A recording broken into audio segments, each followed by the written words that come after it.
Welcome back from the break. Now, let's do football because MPs in Ghana's parliament have expressed anger at the standard of officiating during Ghana's World Cup group match against Portugal.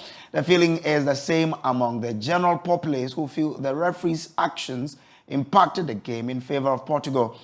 We are learning that the leadership of Ghana's team has petitioned FIFA, raising concerns over those refereeing decisions by US-based Moroccan referee Ismail El-Fath.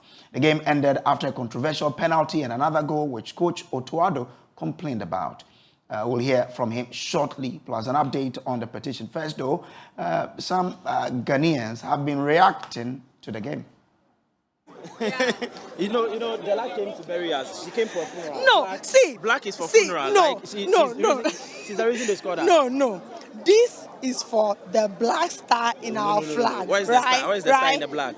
Come on. No. She came for a funeral. Della came for a funeral. Personally, I think we did so well. The lesson I'm going home with today is that your opponent may look so big in the eyes of the world, but if you put up a good fight, you may not win, but you earn respect. I mean, technically, the boys did so well. In the second half, you realized the ball they played. That was a swift and very nice ball they played over there. They redo and made sure that the Portuguese came, and then they attacked. Unfortunately, the penalty was not supposed to be a penalty, but then, of course, the referee refused to use the VAR, which didn't go in our favor. But then we responded quickly. Well, Ghana, we did so well, but we felt like the ref was a bit biased. And then also, I mean, we're in the momentum, okay? So the moment the coach made those changes, it actually affected everything. It spoils the whole game, you get it. Yeah. But I felt like, I mean, we still did well, and then we have the chance of qualifying, you get it. Yeah. I think today's loss is a very technical one. Let's just say it is a technical loss because the coach lost it. Honestly, in the first half of the game, you could see that the players were composed. We sat back, defended very well. But going into the second half, after we had scored, I don't know, we had a certain level of confidence. Let me say, Ghana did well. They played very, very well. And I really appreciate what they did. I was so impressed with what they were doing. So those were some fans reacting to the game. Let's get more on this from Joy Sports editor Gary Al Smith, who is in Qatar at the moment. Gary, thanks for joining. We do understand that Ghana is protesting the decision that led to Portugal's first goal. What more can you report on that? Exactly that, Brace Samuel. I think the GFA have followed some of the other countries. England also similarly protested. The VAR calls in their game. So I think a few of the other countries have also done that. I mean, some have asked, so does it mean that the result can be overturned? Unfortunately not. But you do it for the record, and then sometimes when you do that, it might affect the sort of referees that you might be subsequently given. Because in the hierarchy of refs, there are, classifications. There are those that are known to be really good. There are those that are known to have certain temperaments for big games. There are those that are known as those not too good. When a federation like FIFA wants a ref for a contentious, politically charged game, they know that certain refs are more suited to that and all that. So when you register your displeasure officially like that, it gives FIFA the idea that, okay, these guys know what they're about. And then subsequently, when they are awarding refs, if there are any question marks about the ref they are awarding, they may, because of your petition, work on that. But unfortunately, it doesn't mean anything is going to happen to the result of the game, sadly. But we've heard on social media that the VAR machines were not working. Is that it, or they were, just that the referee was either not called or he didn't heed to that? I don't think they were not working. I have not heard anything. And because Ghana lost, you must be sure that if that was the case, somebody would have said something at the moment. And okay. I'm pretty sure that the GFA have checked and it was well. I mean, there were a few times that I pretty much saw that the ref was communicating this or that with the ref. There was one, especially offside call. I think Portugal's third goal, it was contentious because Rafael Leao had just come on and it was with his first touch that he scored, and you saw for some of us actually in the stands and so on, we thought there was a hint of offside. It took a while for the ref to finally point to the spot, just a few seconds, but you could clearly tell that he was communicating with the central control room to get clarification that it was a good goal scored by Rafael Leao. So I don't think it wasn't working.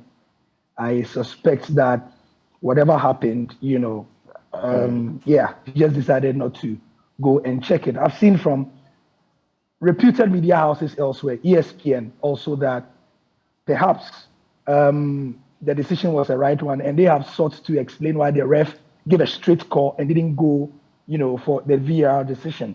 And these things are very tricky. Just about 30 minutes ago, Samuel, Senegal have beaten Qatar by 3-1. Senegal benefited from 2 very big calls. Qatar should have got a clear penalty. It didn't even go to the VAR check for a second opinion. And this is the host nation. Senegal went scot-free. And then a few minutes later, Senegal went to score. There was a corner given to Senegal that from the replay should have clearly been a goal kick for Qatar. Senegal got the corner, affected, and scored as well. So these things happen in tournaments. Of course, when it happens to your country, then you have cause to not be happy and so on and so forth. But yeah. Okay. Yeah.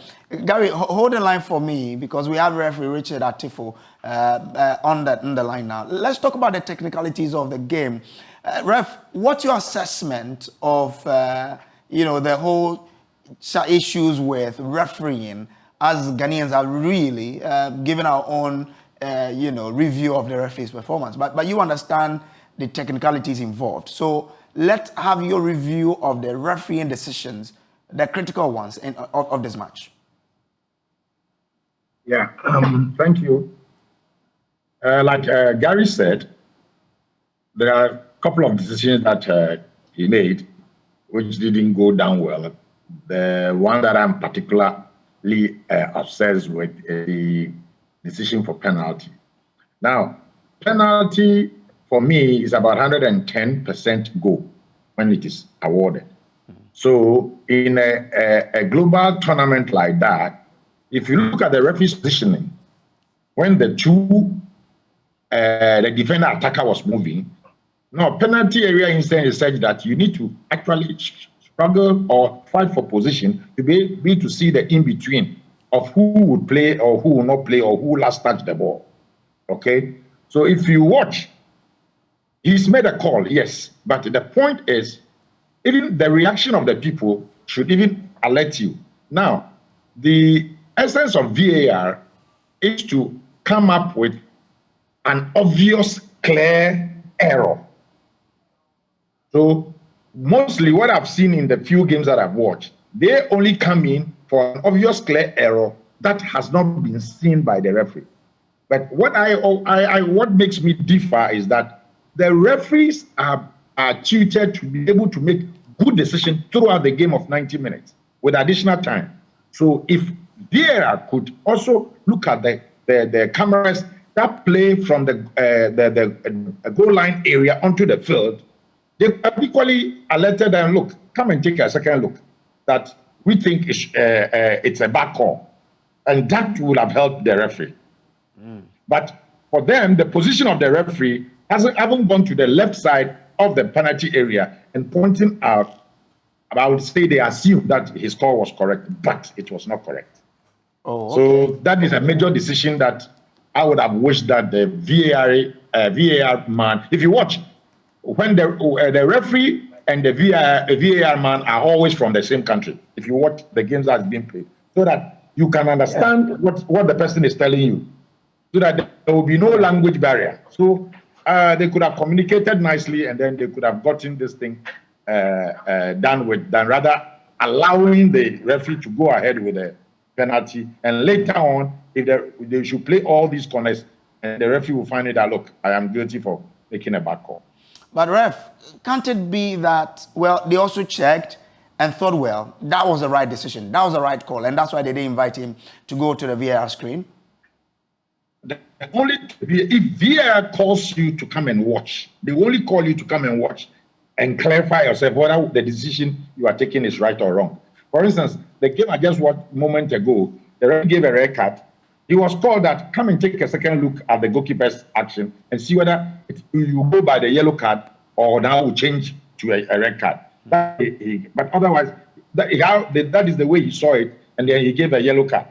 But when spoken to him, he will go back. So in the same vein, if he was told that we have a second view of the decision you have taken, come and take a second look, he would have gone. He was not called. That's my mistake. He was not called. Normally, when the VAR calls you, you will not say no. You would go. Oh, okay. Yeah. So you that's what I'm saying, that can't it be that the VAR guys checked the whole scenario and thought that, well, it was a right call, and that's why they didn't invite him to go over. So they all were in sync with his decision. I would say it's an assumption because we never know whether they called or they didn't call. Okay. Because it's an assumption. Because you have the opportunity to see the incident once, twice, thrice, where the referee will not have that opportunity. So before you can say it's okay, we should go ahead, then you have played all angles and you are happy. Otherwise, why are we in this discussion? Because if they are seeing if they saw what we are seeing, then what are they telling us? You understand? At least, having played this thing several ways, we saw a yellow boot taking the ball, and the yellow boot did take the ball, and the game is a contact. And then this one, I see it as a fair challenge. Even if there was a contact, like everybody is saying, yes, that contact is a fair challenge. It is not a challenge that should even be awarded as a foul in the first place. You understand? Incredible. So for me, there was an error committed by both the VAR and the referee. And that is the way I see it.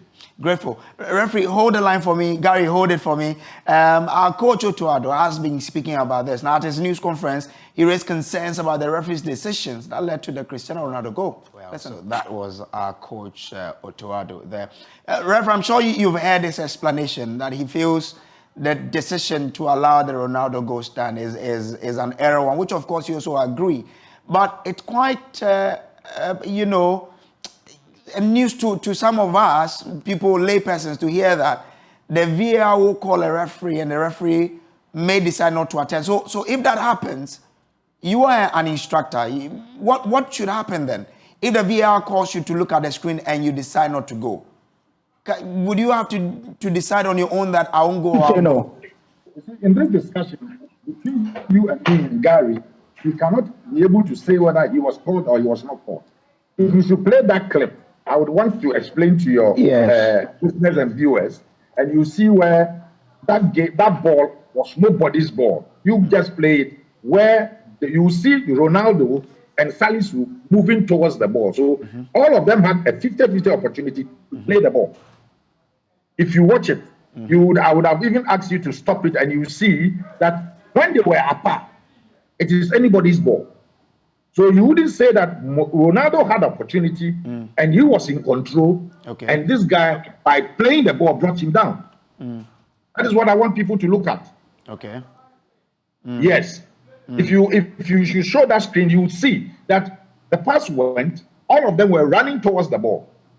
And it was anybody's game. Anybody can pick that ball at any time. And both of them went together. That is why I'm saying that it's a fair challenge and it shouldn't have been a foul. But as soon as Ronaldo dramatized, the assumption is maybe there was foot on foot, maybe his ankle was kicked, and that is the reason. That is why I'm saying the positioning of the referee itself was not the best. To be able to see, because if you see the way that both of them are going, you wouldn't see how Salisu tackled the ball from the inside. You only be seeing Ronaldo, and you would assume that the ball that has been played by the inner foot of Salisu was something that was played by Ronaldo. You understand? Interesting. Well, there's also another point with the third goal. People have even drawn their own line with a ruler. Help us understand, how should that ball, or is that an offside really? I watched this thing on GTV Plus, and if you look at the positioning of the Black Star player, Abdul Salisu, the one at the far end, and then the Portugal player here, Rafael, you cannot align the two and say that the feet is ahead of that one. And then the system they are using now, where technology is such that they are mapping the player's position relative to the ball and the goal line to be able to identify where the player was relative to at the moment the ball was played. If it was offside, that is why you see that they will come and give an imagery of the position of the player and then how the line goes through the player. Okay, so this one, it was not for me. It was not at a glance. I would say it's not offside, and then if it was, that imagery would have come. Okay, all right. Yeah. I'm grateful. So the imagery. Yeah, Gary, let's hear. So to buttress what Ref is saying, the imagery did come afterwards, actually. So for this World Cup, Samuel, there is actually a chip in all the balls. Balls, yes. There's a chip in all the balls. And how it helps the imagery is that the moment the ball leaves the foot of a player, the mapping stops. So, at first, that's even 2 years ago, they had to assume and rewind like we would do on Joy News here.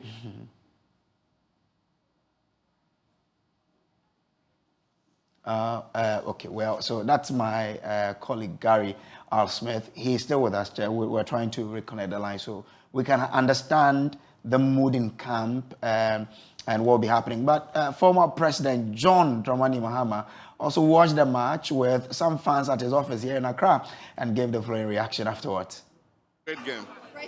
Great game. Our boys gave a good account of themselves. It's a pity we lost, but it makes me hopeful in this World Cup because we still have Uruguay and Korea to play. They get a good account of themselves. We're proud of them. Let's keep up the spirit. Yeah. And so we'll see how it goes.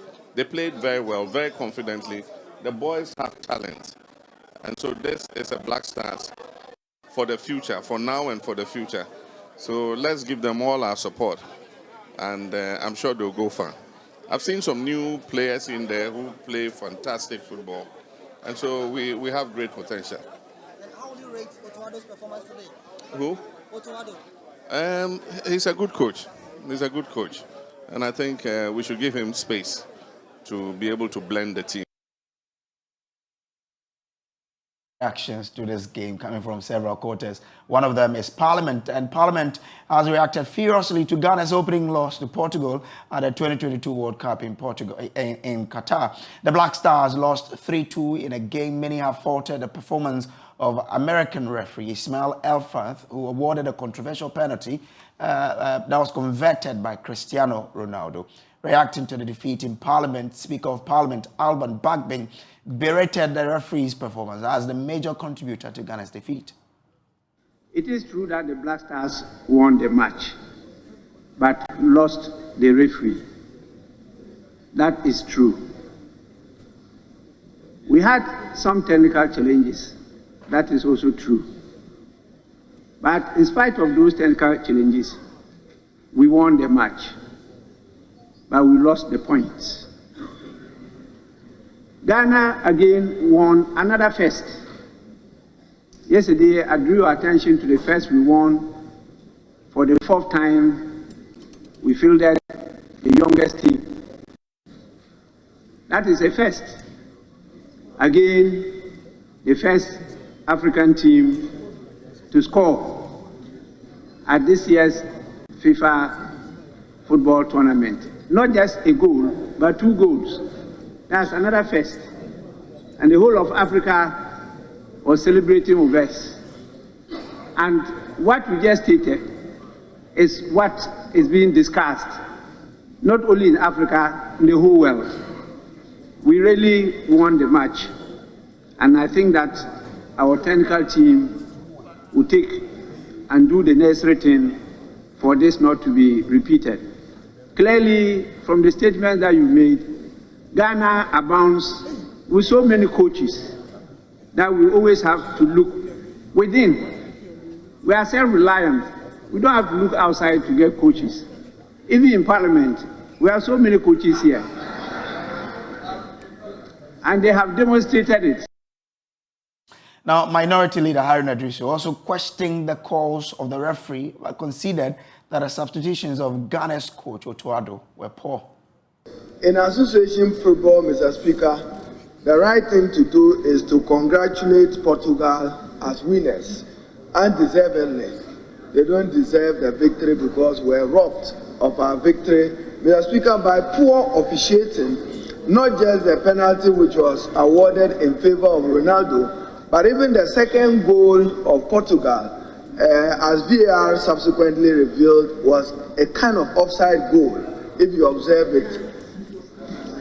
But it was not confirmed. It was a kind of offside goal, Mr. Speaker. So it means Portugal got two unmeritorious goals, the penalty kick and the second goal. But Mr. Speaker, our technical team needs to appreciate two important things. Concentration. Our players lost concentration. If you notice where they picked up the balls, just between the changes, then they were with the ball to the net. In my view, the coach didn't need to do any changes. That's my view. As somebody observed, there are many coaches in Ghana. My view is that Coach Otuado didn't need to make any changes. But one can understand that he panicked because of the yellow cards that were given to Asedo and to Kudus, who was the driver of the Ghanaian team.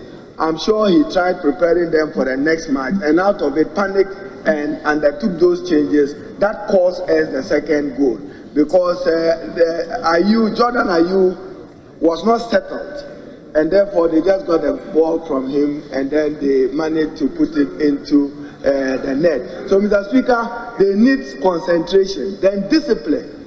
Mr. Speaker, again, you observe that our players didn't go for 50-50 ball chances. All the balls, they will pass, he's waiting for it. Doing what? I think that we need to strengthen it. But my view is that we need to commend the Black Stars for the courageous bravery and talent of football that they showcase. Well, Harry Nadriso is speaking as an owner of a football team, knowing much of the formations. But for his part, Majority Leader Oseche Mensah-Bonsu bagged the GFA in reporting the performance of the American referee to FIFA. He expressed shock that the penalty awarded to Portugal was not checked by the VAR. Speaker, we must congratulate the team for the quality of game and indeed for the sheer bravado that they displayed yesterday.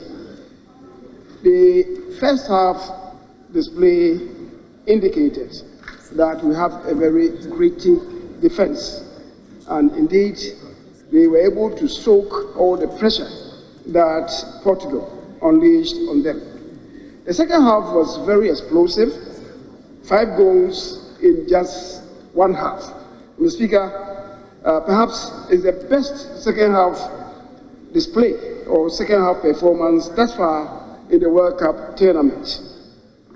The penalty awarded to Portugal was indeed questionable, and if we are to be blunt, most undeserved. Ghana indeed lost to the referee and not to Portugal. We lost to the referee, not to Portugal. Mr. Speaker, in such instances, the VAR, the video assisted referee, will be resorted to. Who were manning the VAR system such that the referee was not prompted? Because clearly the two players went for the ball and they touched, the 2 feet from the two players touched the ball almost at the same time. There was no tangle. So how come did the referee whistle for a penalty against Black Stars? And the people manning the VAR system did not prompt the referee. Who were the people who were manning the VAR system? Or was it a conspiracy against Africa?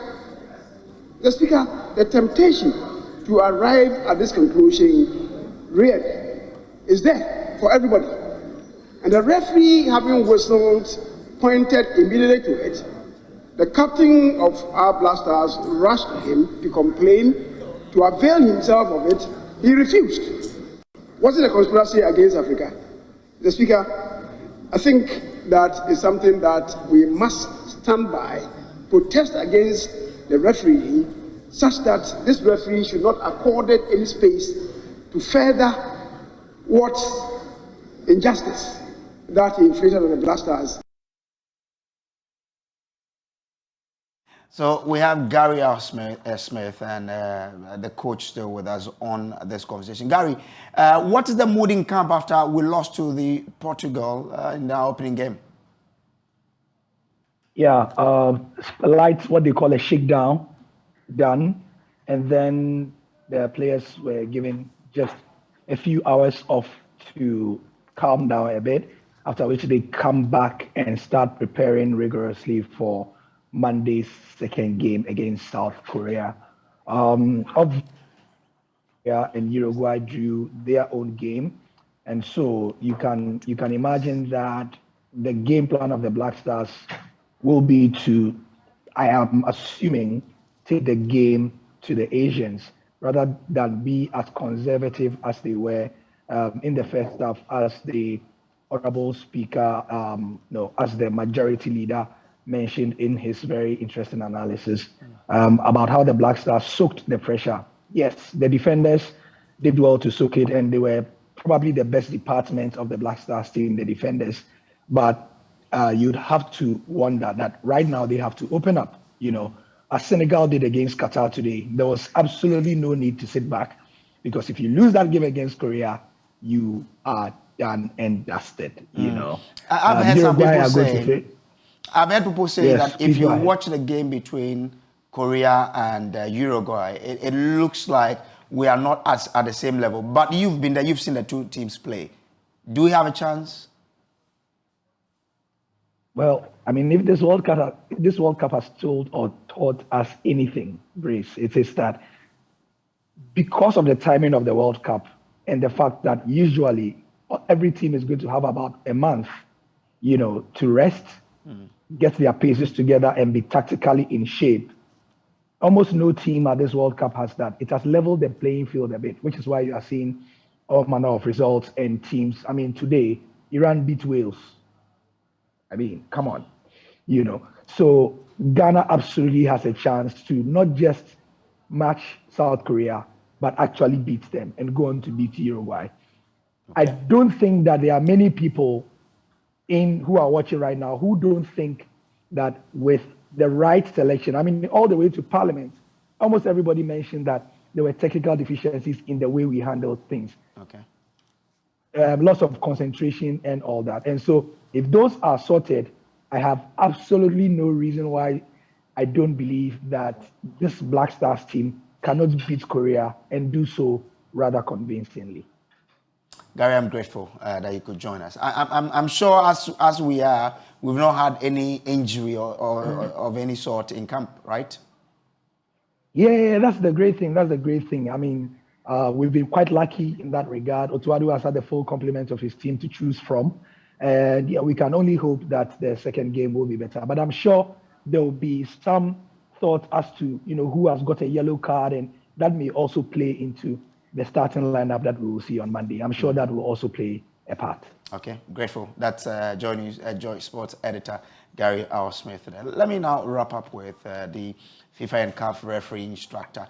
Ref, going into our next game, are there any technical things you want our team to take notice of so that we avoid the things we encountered in our first game with Portugal? The competition like this has its own rules, and I believe Ghana have taken notice of the competition that has been given to them. There's a lot of do's and don'ts that are there. If we play within the do's and don'ts, for me, we shouldn't have a problem. Like the technical bench performing well and knowing who to play and who not to play, I believe that we can excel going forward. So let's hope. We are all treading on hope that Monday would be a different thing for us. And should we get a win, then we can now share the other points with with Ecuador when we meet them. Okay. So the bottom line is Ghana would want to win, and either win Ecuador or share the points with them. And let's see what happens. Referee Richard T. Atifu, I'm grateful that you could join us. This is still the pulse on the Joy News channel. Now, we'll take a quick break. When we return, we'll have more stories to tell you, including on Emmanuel Kwesi Deborah winning the Engineering Evangelism Award for his contribution to report on science. Stay with us.